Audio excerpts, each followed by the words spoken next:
It is the President's prerogative to select the keynote speaker for this meeting. It occurred to me that with the explosive growth of the specialty in the last 5 years, many of our younger members may have heard but never seen one of the authentic giants of plastic surgery. Dr. Truman Blocker is Professor of Surgery and President Emeritus of the University of Texas Medical Branch at Galveston. His curriculum vitae and the lengthy list of distinguished surgeons who trained under him is a living who's who in surgery. His enormous list of publications runs to 212 items. His consultantships, professorial appointments, professional society memberships, and honors are just about as long. He is, of course, best known for his basic fundamental contributions to the care of burns and trauma. He was chairman of the American Board of Plastic Surgery in 1961, president of the Third International Congress of Plastic Surgery from 1961 to 1963, and recipient of this and many other societies' honorary and distinguished service awards. He has been consultant to the Surgeon General of the Army since 1946 and attained the rank of Brigadier General. Ladies and gentlemen, it is my honor to present to you Professor Truman G. Blocker.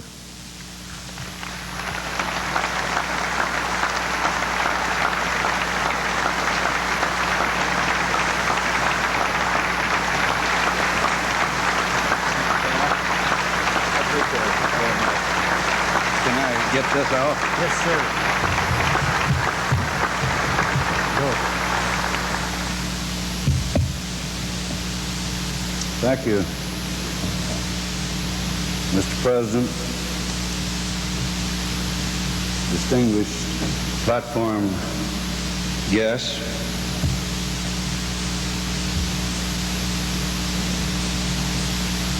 ladies and gentlemen.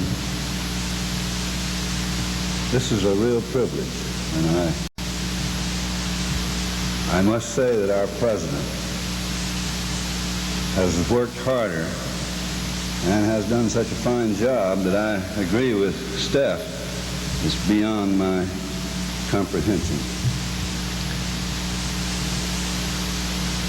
I graduated from the University of Texas Medical Branch in May of 1933, 50 years ago, before most of you were born. And during my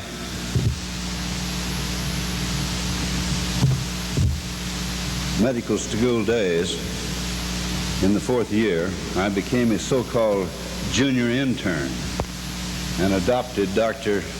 A.O. Singleton Sr., the chairman of surgery, as my mentor. Although I'd already decided to be a surgeon, even as a youngster. At least my mama told me I was going to be. Dr. Singleton was one of the last general surgeons in America who could do and did do everything permitted by the anesthesia and technology of that era. And he knew all of the greats of the day throughout this country and Europe. In 1937, an organizing group of the American Board of Plastic Surgery came to Galveston at Dr. Singleton's invitation, and I was summoned over to the medical school and asked to take a picture of the charter members using Dr. Ivy's camera. A painting was made from this photograph, and Dr. Ferris Smith left it to me in his will. In the foreground are Blair and Dorrance and H.L.D. Kirkham, the host of the meeting, Stage Davis, Ivy, Risdon, Ladd, Ferris Smith, Pierce, and Kiskatten. Dr. Singleton's predecessor as chairman of the Board of Surgery was Dr. James E. Thompson, who helped to found the school in 1891. He devised the Thompson operation for cleft lip and was the first, so far as I could find, to use calipers for measurements in the operation. When I joined the staff in 1936, Dr. Singleton told me to do the palates and the lips since he had become a little tired of them and thought that I might be artistic because I always carried colored pencils and made drawings of my operations on patients' charts. I also inherited the burns, which then were mostly old, chronically infected ones in children, sent in from all over the state. I was assigned to them partly because I was big enough to pick them up and carry them from the wards down to the tubs to cleanse them. I made friends with them and gained their confidence by doing tricks such as making playing cards disappear and flipping coins up my sleeve and then retrieving them from behind my elbows or ears. During a 2-year internship at Graduate Hospital in Pennsylvania, I worked under Dr. Robert Ivy, and while serving a short period as an instructor at Columbia Presbyterian, I came to know and admire Dr. Jerome Webster, shown here with Dr. Kasanjian of Boston. In 1939, Dr. Singleton invited Barrett Brown down from St. Louis to lecture and to make rounds on our service. Here he is shown with his wife Bird in 1954, sometime later. And Barrett at that time stayed in our house, and after reviewing my hospital cases, he suggested that I make application to the Board of Plastic Surgery, even though I had not had any formal training whatsoever with someone who could sponsor me. I passed the boards in general surgery in 40 and the plastic boards in 42. And shortly before we entered the war, Sir Harold Gillies came to lecture on our campus. Here he's shown with, on the left with Converse and Kasanjian on the right. Sir Harold was always a bit naughty. He spoke on mammoplasties, characterizing the female breasts as little chappies and with great gestures, obviously embarrassing Mrs. Singleton's club members, who were called the Merry Wives. About this time, I attended my first plastic surgery meeting in Kansas City, where I met Dr. Earl Paget and many of the old guard. I arranged for the purchase of a dermatome for our hospital during the meeting. We'd been cutting freehand grafts prior to this time with the Blair knife. And by the way, at our annual Thanksgiving party in Galveston, at Steve Lewis's home, now in his 35th year, we still have the first-year residents carve the turkeys with skin graft knives. From Kansas City, I went to St. Louis to visit the Blair Brown Clinic. Louis Byers and Frank and Mary McDowell, and of course Barrett Brown, became very good friends. And all over the United States, just then there was a great deal of squabbling about the requirements of the plastic board certification. The St. Louis contingent was insisting upon strong general surgery training, and I allied myself politically with them. At that time, there were board-certified plastic surgeons in this country with dental, maxillofacial, and ENT backgrounds, all separate factions. And this battle went on into the 50s.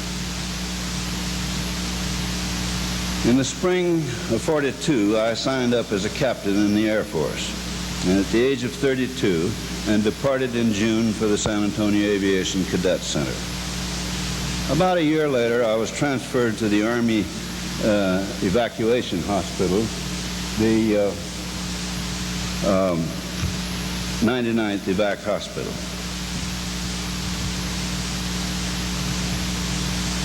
Which was training in the Mojave Desert.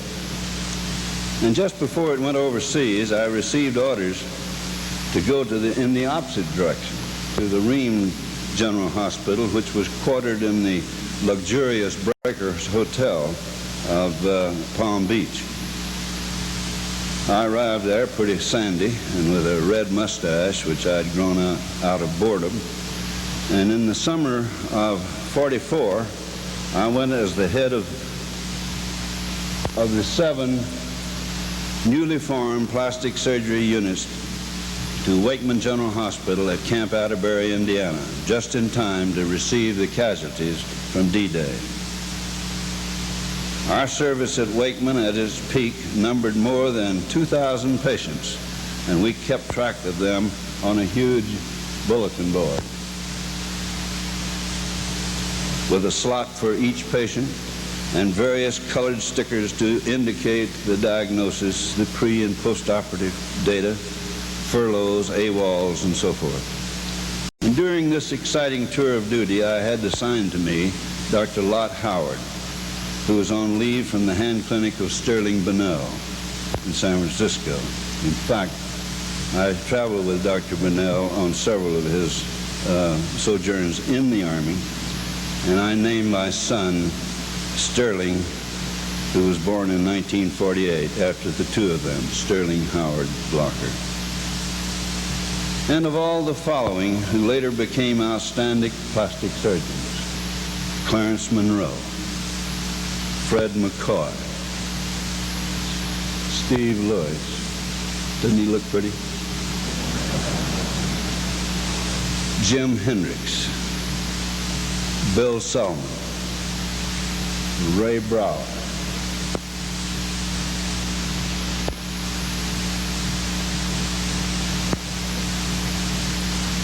and later Tom Cronin. Tom had trained at the Mayo Clinic and had served overseas prior to joining us. We learned a tremendous amount from him. We also had Colonel Roy Stout,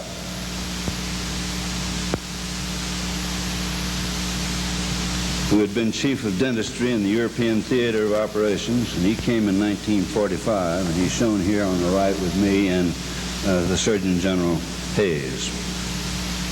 Because I wanted jaw fractures and other maxillofacial cases to be treated on our service rather than being turned over to the dental services, I insisted upon having an oral surgery staff on the service. This was a big fight, but we won. After Colonel Stout retired in the 50s, he finished his career at the medical branch in Galveston. He had been a regular Army, and in his long years in the service, he had been the personal physician and personal dentist to Pershing, MacArthur, Eisenhower, and many other notables. We always thought of that he thought of his residents as lieutenants. However, most of those residents thought he meant orderlies. Nevertheless, they were intensely loyal to him, and all of us were grateful for the privilege of studying with such an outstanding teacher. During my second year at Wakeman, after I became chief of surgery, the heads of the various services met every afternoon in my little room in the BOQ for the so-called Children's Hour, as we called it that, to review the happenings of the day and to share a few drinks before going to the mess hall to eat.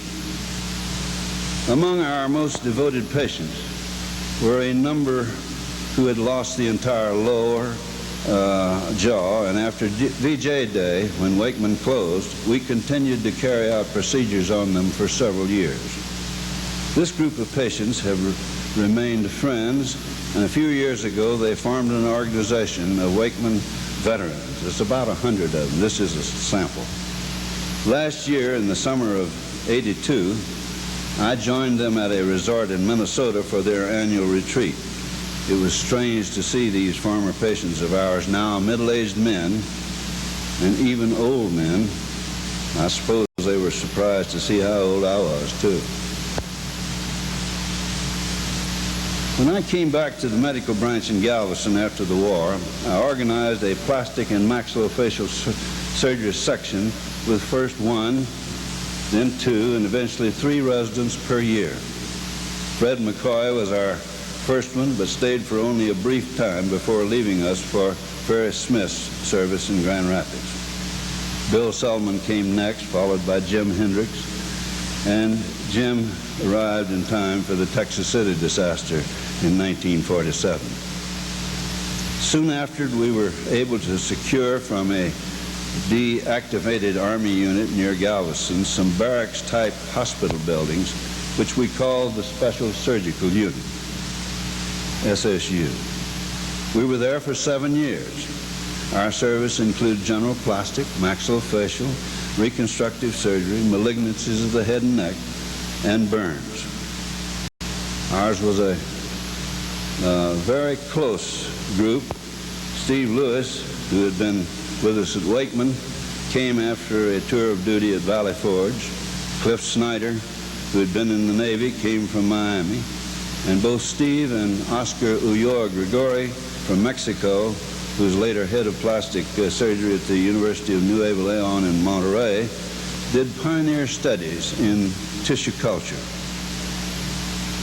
In Christmas in 1952, Fernando Monasterio came, and we all fell in love with Leonore. Here are typical SSU shots. Oscar, Y.C. Smith, and Cliff, and next to me, Longacre, who was our visitor at that time, and Steve. Our service at the time of Jack Tuff's visit. Cliff is on the left and Steve on the extreme right. The staff with, at the time of the visit of Dick Stark. Our group in 1952, Fernando Monasterio is in the center, the back row, and Elias Perez, a visiting fellow from Lisbon, in the center on the front row. The staff with Littler on my right and Reed Dingman on the left, both visiting at the same time. Our service at the SSU also included Martin Algerber. Martin came from Switzerland. He spent a year with us doing research.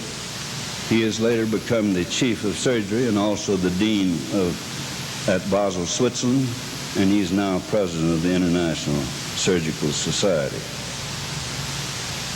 The Plastic Surgery Travel Club came after we moved into the new quarters in 1950s. You see many of your friends there. In 1953, I became a member of the Surgery Study Section of the NIH. Many of you will recognize your former chiefs in this photograph, which included leaders in general surgery, orthopedics, and anesthesiology. I was appointed to the American Board of Plastic Surgery in '53, also as a representative of the American Surgical Association. And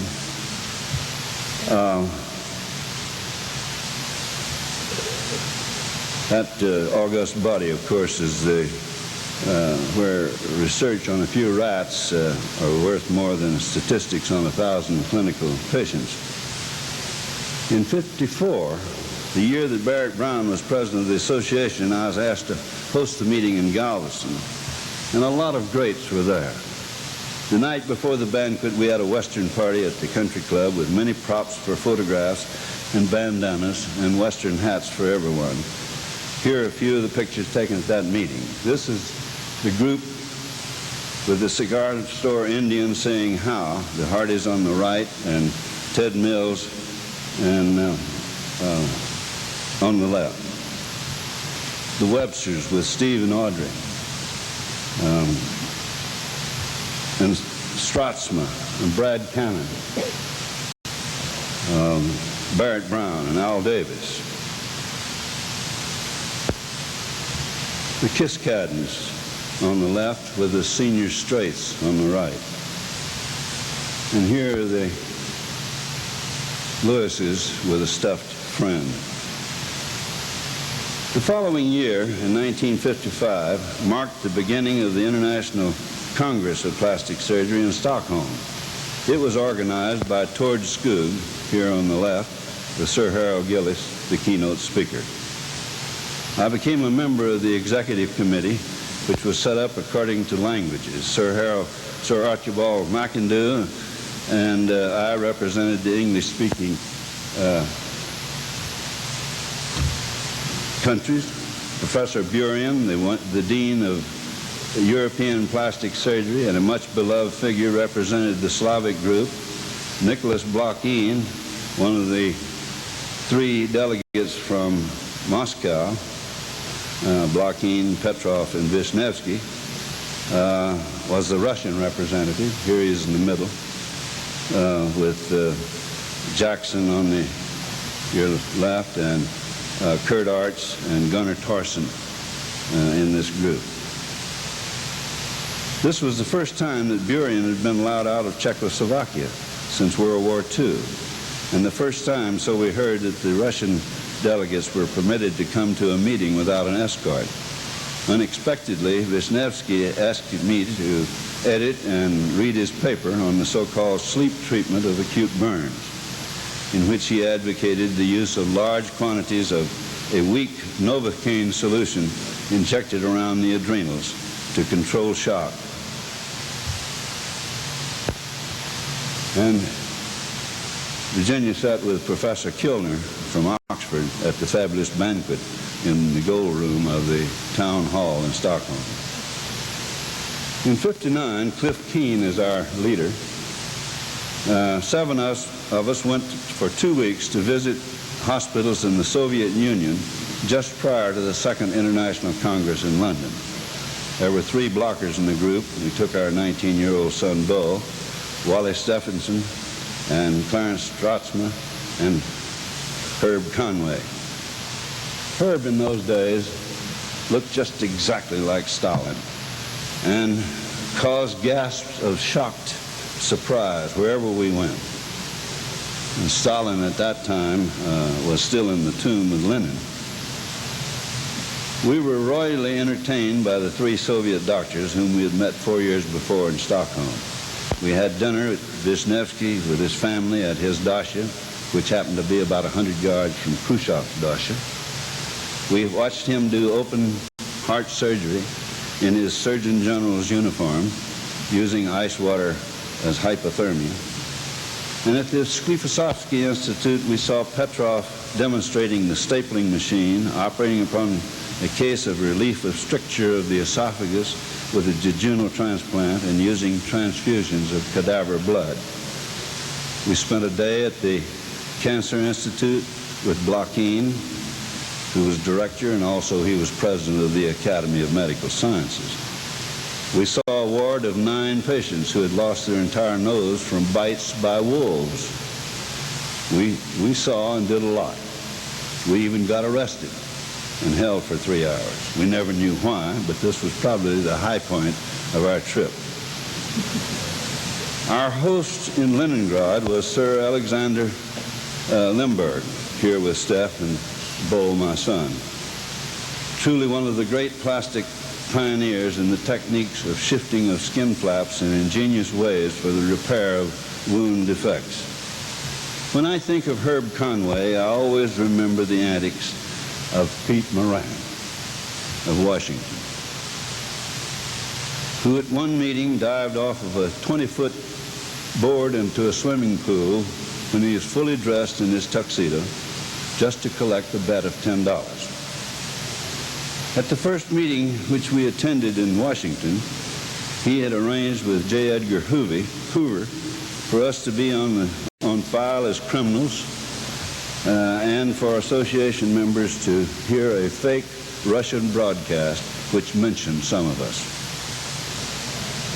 In Dallas once, he stood near the door inside Neiman Marcus and called out loudly, "Turn around, honey. Let me have a look at you," and at every woman who passed. And most of them did, muttering, "Who is that crazy Texan?"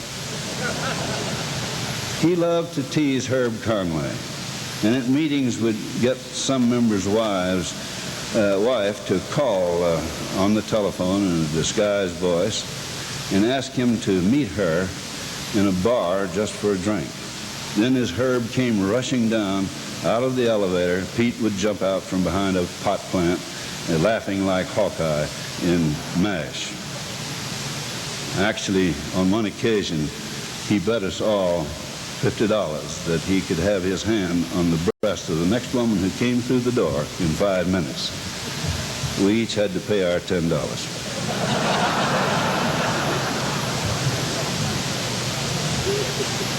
This reminds me that during the Korean conflict, I went in 1953 as Army consultant to Japan and Korea, traveled along the lines of combat in a flimsy helicopter with a big rock on the side of the pilot to help balance it. And I visited some real MASH units, including the one where Kurt Arch was stationed. I was impressed with the rapid transportation by choppers and by the use of whole blood transfusions through the multiple portals, which saved many lives. During the night, we watched our artillery fire, and Kurt made me a baked Alaska with a tiny electric ice cream maker and a blowtorch to brown the meringue on top. Just prior to this trip, I participated in several atom bomb research projects at Camp Mercury in Nevada. I'm the one in the middle. This was good preparation for a visit to Hiroshima, where I lectured at the medical school and operated upon several A-bomb maidens. In 1960, I was chairman of the American Board of Plastic Surgery. And here's a cartoon made at the time and presented to each of us by Jimmy Johnson of Los Angeles. I was president of the Third International Congress of Plastic Surgery, which met in Washington in '63. I had meanwhile turned over the chairmanship of surgery at the medical branch to Steve Lewis when I became head of the Department of Surgery. And here we are crying over my plaque. Here's some other pictures from this meeting. Dinner at the Mayflower with distinguished guests. Here are the Websters, Dave Matthews from London and his wife, Torrance Skoog in Virginia in the foreground. The Executive Committee of the Congress, beginning at the left, Carl Schuchart, Olga Burian, Professor Burian, Skoog, Savanero Rosselli, and others. On the other side of me, Dave Matthews, the stenographer, Malbec, Morel Fatio of Paris, and Ray Broadbent. The officers at the head table after the banquet. Us, the McDowells, the Willie Whites, I understand he's at this meeting, and I'm glad, the Broadbents, the Matthews in this photograph. Also presenting the gavel to Savanero Rosselli, who was the host at the Fourth Congress in Rome, and Antia, who is to be the host at the next Congress in India, the 9th. In '64 to '74, I happened to be the executive director of a medical branch in Galveston and later president. In February of '77, I went for 2 years as acting president of the University of Texas Health Science Center in Houston. Meanwhile, I'd been very much involved in acquiring for the medical school in Galveston a truly first-class history of medical library. And this project still takes a good bit of my time, and since I'm working still on a half-time basis. I missed the 4th International Congress in Italy and the 5th in Australia. I attended the 6th in Paris in '75, and in '76, Cliff Snyder and I went to visit the haunts of the great Renaissance surgeons throughout Italy and France. I talked about this trip at the Society meeting in Houston when Jim Hendricks was president. I don't write anything anymore. I just give talks on old books. About 20 years ago, I became a rock hound. And at the 7th Congress of Plastic Surgery in Rio, here I am on the stage with Dr. Baruti. I took off in a taxi between sessions to visit the rock and gem shops and buy some rough stones for faceting. I'm getting to be an expert.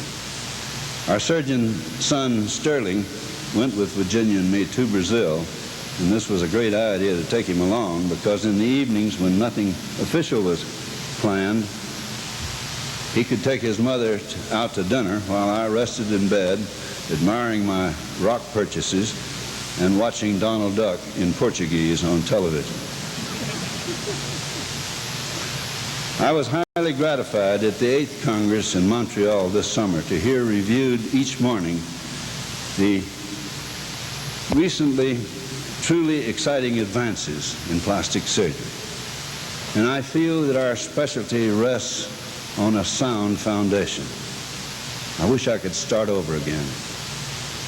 Steve Lewis tells me that approximately 90 residents have completed their training in Galveston at the University of Texas, in addition to many foreign fellows for short or long periods of time. For example, Fortunato Benaim of Buenos Aires and Fernando Monasterio of Mexico City, whom I have already mentioned. The two of them escorted me to South America in '68, the year I had the Foundation Award. And a number of my former residents have been members and chairman of the American Board of Plastic Surgery, and several have been president of one or more of the principal organizations. As a matter of fact, Jim Bennett is the new president of the association. And J.B. Lynch, here with Gene, takes over at the end of this meeting as president of this society. I'm sorry that Scotty Bennett's picture was out of focus, and Jim sent it to me. I don't know why he let it get out of his office out of focus. I'm extremely proud of our boys and grateful to them for organizing the Blocker-Lewis Society, which Steve and I are with Virginia and Audrey at the unveiling of the medallion. And as I look through my slides and photographs and think over the years, I'm saddened to realize that how many of the greats in plastic surgery, of whom I have stood in such awe, are gone. Of course, some of our trainees will be the new greats, but we used to have a lot of fun when we were all young, or at least younger. I wish I could hear Tom Baker once again play the piano and sing "Gladys Isn't Gratis" anymore. And to listen to one of Gil Eads' truly inspired farewell skits for departing residents. This is a great team. In fact, I've dubbed them the A-Team. Dave Grant, Tom, J.R. Smith, Wes Washburn, and Gil Eads. Finally, on one last tidbit of my store of memories, in the summer of 1972, while I was president of the medical branch, I was asked to serve simultaneously for a few months as head of the University of Texas Health Science Center in San Antonio. They furnished me an airplane, and many times I would go back and forth twice in the same day. This was during a period of typical academic political turmoil, and I first directed that all the faculty members stop talking to the press and to register their complaints only through proper channels. Of course, this action was duly reported in a newspaper cartoon, the original of which was given to me by the artist. It portrays plastic surgeon's first operation. I think this is a good time to stop, and good advice for us all. And I'm sure with the potent editorials of your president, President Gorney, will agree with this.